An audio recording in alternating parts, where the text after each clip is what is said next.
Welcome to the Grow Your Practice podcast. Hi, I'm your host, Chad Madden, owner of Madden Physical Therapy and Breakthrough. Join me each week as we dive into the best practices, systems, principles, tips, and tricks to help you grow your private practice. All right, so this is what they don't teach us about money in PT school, and this is the introductory video that many of you requested. So in this, I'm going to go over the wealth formula for what you should be worth, and I'm also going to share with you the happiness secret as it's been revealed to me, at least through reading. Also, the money problem and how that plagues us. And I think, at least for me, the large motivating factor of when I was 18 years old was looking around and seeing a lot of people struggling with the money problem, and the majority of people never solving that. So we're going to talk about that. Also, we're going to talk about how worries for most people, whether you're a high income earner or a low income earner, with regards to finances, are about the same. And we tend to think about it in the same way. Also going to talk about financial goals and financial goal setting. We're going to discern and define what assets and liabilities are. And then we're going to discuss PAWs and UAWs, and I'll show you exactly what each one of those is and how they think a little bit differently. And then I'm going to outline the entire course, what they don't teach us about money in PT school. The three biggest influences, at least for me, with regards to money. And the first one is a book called The Millionaire Next Door that really opened up my eyes about people think about money in different ways and behave differently according to money. And Increase Your Financial IQ, which I believe is the best Robert Kiyosaki book that I've read. He also wrote Rich Dad, Poor Dad and Cash Flow Quadrant, amongst a few others. I think he has about 30 different books in his entire Rich Dad series. Increase Your Financial IQ, at least in my mind, is by far the best. It's the one that helped me out the most. And also third, the classic, The Richest Man in Babylon. So why study money? In Earl Nightingale's The Strangest Secret, which was recorded in 1956, he talked about the 95% versus the 5%. And basically, it's we all struggle with money, basically, unless you're born with a silver spoon in your mouth and you're a trust fund baby. And if that's you, that's fine. But for the rest of us, the 95% of people struggle with the money problem until the day they die, and 5% figure it out. In The Millionaire Next Door, which was published 40 years after The Strangest Secret, and which is now about 20 years ago, in 1996, they shared those same exact figures. So in 40 years, we learned very little about money. And if anything, in the last 20 years, I think we still have a very low financial IQ as a society. And it's not really our fault when we go to PT school. If you're like I was, I came from a blue collar / white collar family.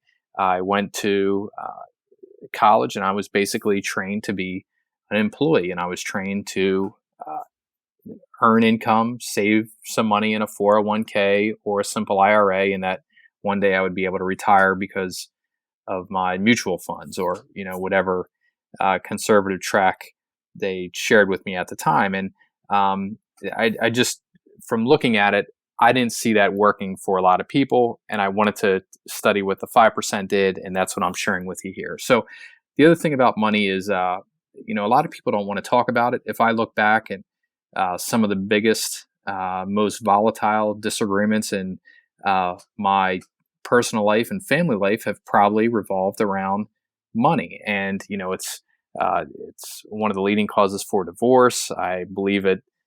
If you trace it back far enough, it's ultimately the cause of most wars.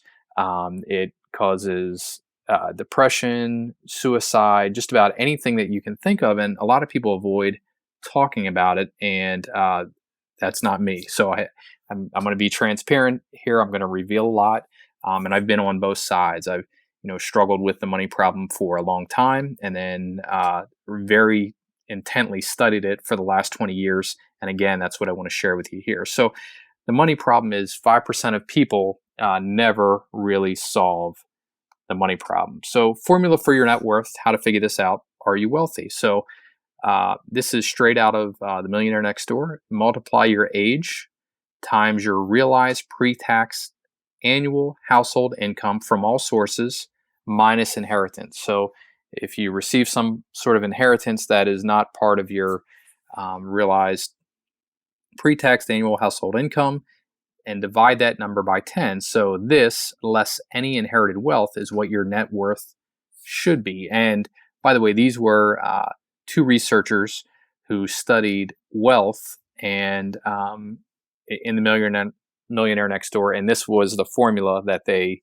shared in their book. So for example, let's say you're a 40-year-old private practice owner who averages annual household income at $100,000. So 40, which is your age, times $100,000 divided by 10 is an expected net worth of $400,000. And the researchers, they went farther on to describe three different types of accumulators of wealth. So understanding that expected net worth.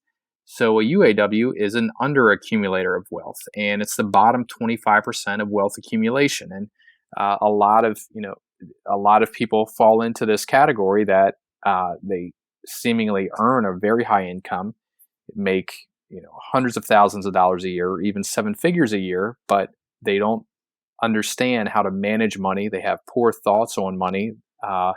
As my mentors would say, at least two of them, they don't respect money. And what happens is they wake up one day and they have very little wealth accumulated. So that's an underaccumulator of wealth.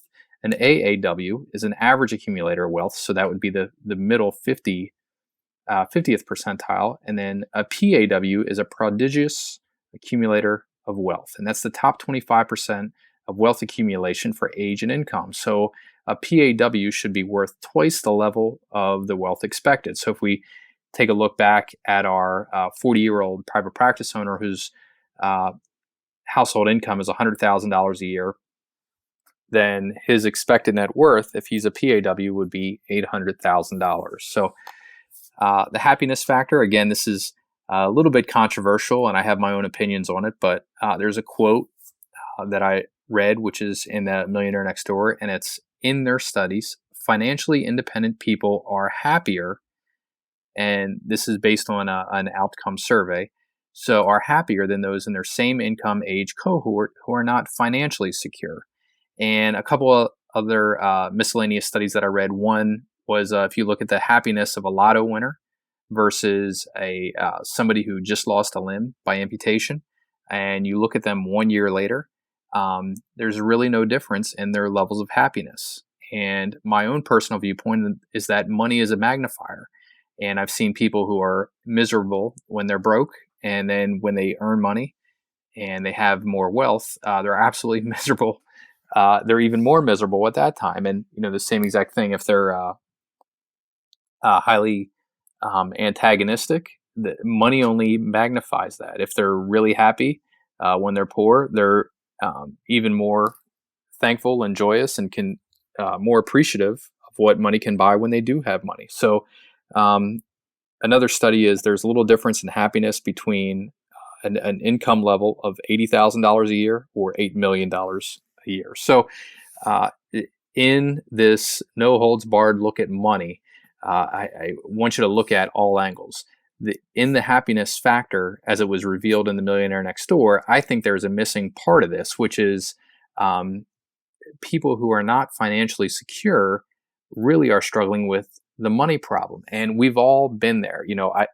As a new business owner, I remember being like on the eve of a payroll and having $13,000 in my account and having an $18,000 payroll. That is a real problem. And I was not financially secure early on at all. I can remember when I was an employee running out, and one of the biggest mistakes I made was going out and buying like $3,500 in furniture because I didn't want to live on cardboard or use furniture in the beginning. And my now wife and I fell into the trap of buying no interest for a year furniture, and then realizing that in a week we have $3,500 due and I have about $200 in my savings account. Just that gut-wrenching pressure of not being financially secure. And really, I think it's the money problem that robs people of a lot of happiness. And what is the money problem? It's living paycheck to paycheck. So it's, hey, I have to wait until I get paid on Friday to be able to do this. It's not being able to afford a vacation. And with many of the private practice owners that I talk to, it's not being able to afford a vacation for years. Or it's at least in my area, the common saying is borrowing from Peter to pay Paul, which is where we just simply shift money around, and we have a $5,000 debt over here, but in order to pay that off, we just borrow $5,000 from another credit line or something like that. We're not really getting out of debt. And I see and know, and I've done it myself, that with student debt or even consumer debt, like the example I gave you with furniture, it's not being able to do what you want to do because of money limitations. And you can think about it in terms of vacations or vehicles, or buying the safest vehicle for your family and not really worried about how much the payments are. That's part of the money problem that a lot of us struggle with. It's also a matter of what you can afford with your own child's education. It's a matter of having to work, and especially at times in our lives when we feel like we should be able to step back a little. I know way too many practice owners who have been at it for 10 or more years, but they can't afford to step back from their private practice even for a week because they lose too much money. And worst case scenario is, I heard this recently. It was a couple in California who was gauging whether or not they could afford to have kids, because kids are expensive. And I completely agree with that, but they're very expensive, having 5 of my own. But it's the life experience that happens with children. Like I'm glad that was never part of the money issue, at least for us, where we could have the amount of kids that we wanted to have without finances being a factor. But I know that's the reality for a lot of us, and I also can be empathetic towards that, because 3 days after I opened my private practice, my oldest son was born, and I remember that stress of looking, and we only had $3,000 or $6,000 to live on for 2 months, and if I didn't make this business work, we were going to have lots of trouble. So the money problem is also missing out on experiences with the family. So many of us, we want to do things with our aging parents, and we have a bucket list of things that we want to do there, and 95%, at least the statistics say, are not able to do that because of not solving the money problem. So it's not having enough left over to save or invest for the future, and frequently it's needing credit to live, to make a mortgage payment, or to buy groceries, or to buy gas, or things along those lines.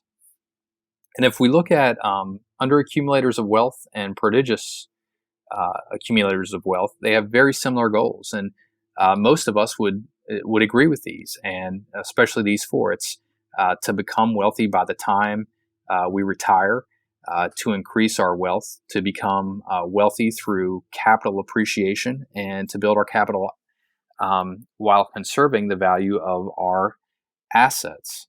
So what PAWs do that UAWs do not is they spend time planning their financial future. They have time to handle their investments properly, and they place management of their assets before other activities. And what underaccumulators of wealth think is the following: I can't devote enough time to my investment decisions. I'm just too busy to spend much time with my own financial affairs. It's hopeless. I never have the time needed to make it pay off. We never have made so much, but the more we earn, the less we seem to accumulate. And I'm going to assume that if you're getting this video, that you're likely in the healthcare system, and most likely a healthcare professional. And healthcare professionals in general were riddled with high income earners, those that are making significantly over $100,000 a year, or maybe even $500,000 a year. But yet we tend to accumulate very little with regards to wealth. And, there's no more case that jumps out to me than there's a local attorney here in central Pennsylvania, a high profile personal injury attorney who had likely the largest practice in our area for years. And he and his wife are now suing the banks, or one financial institution in particular. And this made news, so I don't think I can get in trouble for repeating this story, but he is now suing a lender whom he borrowed millions of dollars from because they weren't willing to refinance his debt. And basically, he's in over his head. He's lived a very high profile lifestyle for years, and he's earned millions upon millions of dollars, and basically doesn't have anything to show for it. So that's what we're talking about here. And under accumulators of wealth may make even 7 figures a year, but when it comes down to it, they have very low levels of wealth that cannot support their lifestyle long term. So we've never made so much, but the more we earn, the less we seem to accumulate, and our careers take up all our time. And the final one here is I don't have 20 hours a week to fool with investing my money. And I can tell you just from experience, I don't spend 20 hours a year on finances, but it's all worked out. So UAWs versus PAWs, they have different thinking. They have different speaking. They talk about money differently, and their investments of time, money, and their resources, and they get very different results. And I want to give you just something really valuable that I learned early on. And by the way, I've been both. I've been by far an under accumulator of wealth early in my career, specifically as an employee. And by our definition here, I'm at least now a PAW per the pure definition. For right now, just realized I've been on both ends.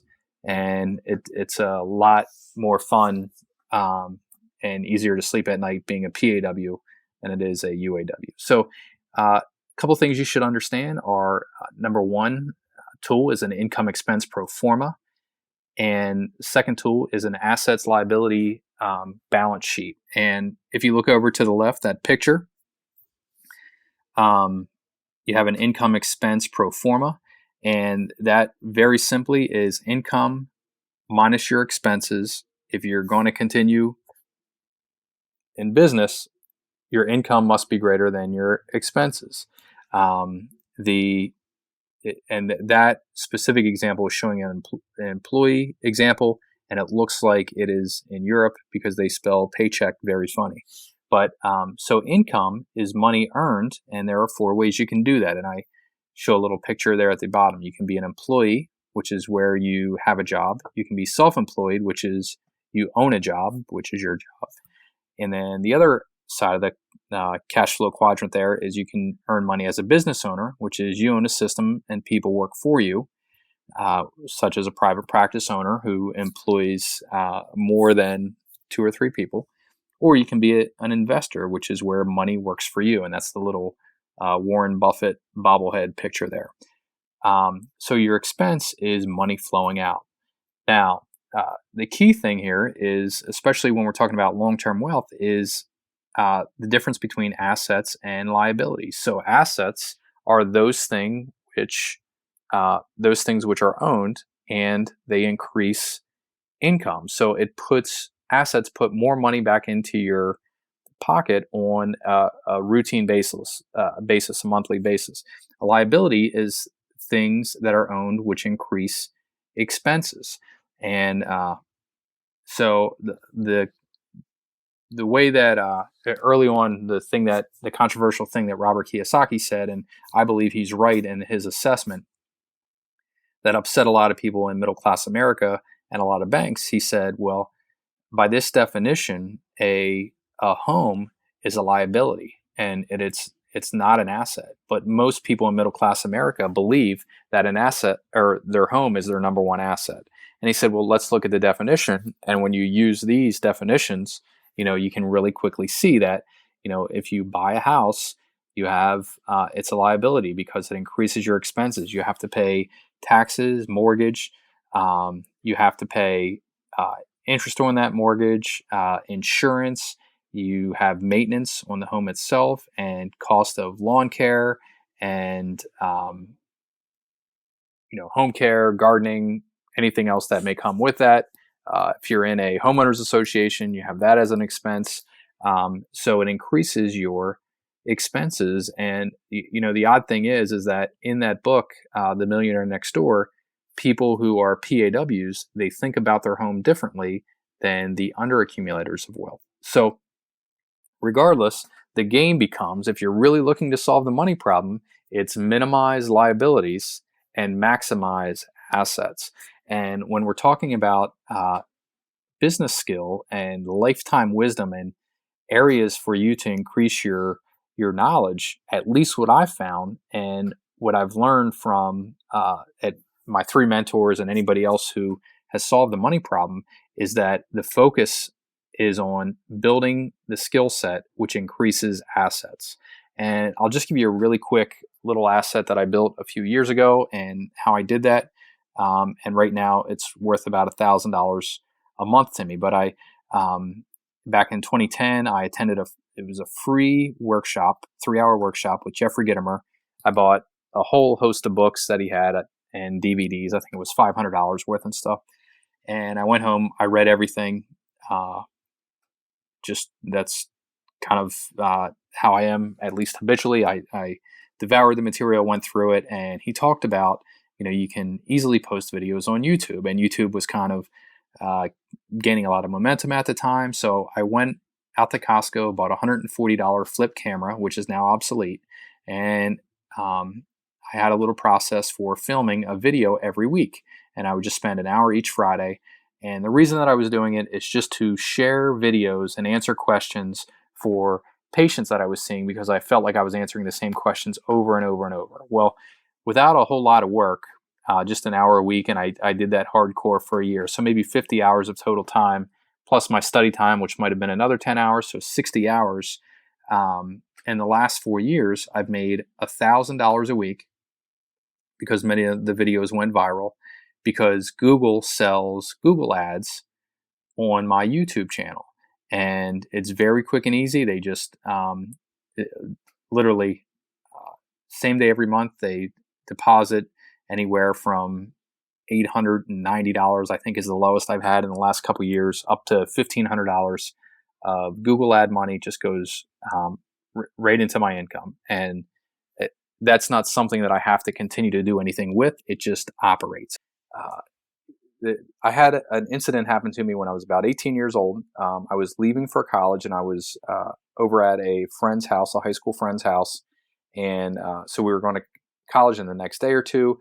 And, it was a really big deal for me and my family that I went to college. And a lot of stress, a lot of where's the money going to come from for this to happen. I think at one point, my father even wanted me to go to in the military, like he had done in the Marine Corps, or my grandfather had done in the Navy, and that I was going to be able to go to college that way. Well, luckily, I got a scholarship for physical therapy school, but I knew the stress that had on my family, and I'm eternally grateful that they stretched and they gave me the experience that they gave me and the education that they did, and it has paid off well. But the story was, at my friend's house, we're sitting at the kitchen table, and in the middle of her kitchen table was a check for $25,500 made out to the university that she was going to. And I just remember the impression that had on me, like, wow, like we really had to stretch as a family for me to go with an academic scholarship with loans. I can't believe that somebody has enough money that they can write a check for $25,500 to cover a year of tuition. That is crazy. And it was just completely out of my realm. It really stretched my perspective. I just did not believe that was possible. It was a wow moment for me. And then recently I was reminded of that story. There's a Jeff Walker video. I was watching it, and he talked about when his children were 2 or 3 years old, and he was standing around with a bunch of parents, and they were asking him, what's your plan for your children? How are you going to pay for college? And he said, well, I have this business plan, and I have a this huge list, and I'm putting all my eggs into this one basket. And the other parents kind of looked at him and kind of funny, and Jeff went through like that knee-jerk reaction, maybe not real confident that he was doing the right thing for his family. But it reminded me of that story of the $25,500 check. And then oddly enough, like subconsciously, I kind of realized, well, I in fact had done that. So I had set out what I meant to do, because this year my wife and I were able to maximize our contribution, our legal contribution to the 529 plans for our children. And the cool thing is we have 5 kids. So maximum contribution is $28,000 a year. And we were able to write one check for $140,000, which is 28,000 times 5, to cover the 529 contribution for our children for this year. And by the way, that's all self-generated. I didn't inherit it or anything like that. But one of my favorite recordings of all time is Earl Nightingale's The Strangest Secret. It was from the 1950s. You can YouTube or Google it and listen to it, and it's fantastic. But in that, he talks about like being an overnight success 20 years in the making. That like we perceive where somebody's at today, and you may be hearing this. And by the way, I'm sharing this story because I don't want you to be in awe of what I did. I'm sharing this story because I want to give you the pillars of how I did what I did, so you can go out and do the same thing. That's the goal here. But anyhow, it's that for me to do that, it's 20 years in the making. And in the recording, The Strangest Secret, Earl says, success is the progressive realization of a worthy ideal. It's accomplishing that which is set out to do. So when I was 18 years old, the only thing that I wanted to do at the time was realize and find out about what is this other viewpoint that people can have that much money that they can write a $25,000 check for a full year of college tuition. That was just, again, so unreal to me. And a couple things that I've realized along the way, and especially as I advance here in my professional and business life, most people struggle with solving the money problem their entire lives. And in fact, in the recording, The Strangest Secret, Earl says 95% of people die having never solved the money problem. And those numbers are eerily similar today, within 1% or so. In fact, most of us never even learn the rules of money. I have, great friends who, we went to kindergarten together. We still hang out, and the one thing that I see is they ignore the rules of money. And it wouldn't be such a big deal, but like many times, the money problem inhibits, the relationship, and it's tough to tell your best friend, hey, here's what you're doing wrong with money. But it's frustrating to watch somebody who's trying to solve the money problem and they've never even learned the rule of the game. And how can we win any game if we don't know the rule? What's your strategy for boosting your profit margins? In the current industry landscape, margins are slim due to declining reimbursements and the rising cost of doing business. Breakthrough has just released a new course, Profitability Under Pressure. This 13-week masterclass focuses on 5 key areas in your practice that can help you increase your profits. We'll guide you through creating a financial plan, which is a step overlooked by many other practices. You'll also learn how to renegotiate insurance contracts, evaluate whether cutting ties with lower payers is beneficial, and how to add cash pay services to improve your lifetime patient value. By the end of this course, you'll have improved control over your profit margins and a clear roadmap for future growth. This program is exclusively for private practice owners. You must apply to be accepted. No hops or pops practices. Click the link below to get started.